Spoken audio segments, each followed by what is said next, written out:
We had the cops called to our property because we had some people on our property that didn't belong there. We figured, since we asked them nicely to leave and they didn't, that we'd let the police handle it because, well, we didn't want it to go the other way.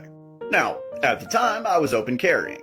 When the sheriff's deputy pulled onto the property, he looked, saw that I had a gun, and said, "Why didn't you tell dispatch you had a gun?" About that time, he was joined by another sheriff's deputy.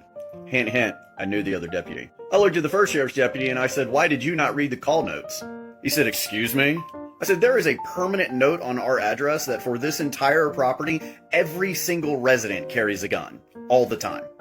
Deputy number one was like, "I didn't see any note like that." The other deputy that walked up that I knew goes, "Yeah, it's in the system. You should have read it." Then when they caught up with the guy that was on our property that should have been on our property, they asked a pretty relevant question. "Dude, of all the properties in the county, why the fuck would you come here, man?" The poor guy was like, "I had no idea."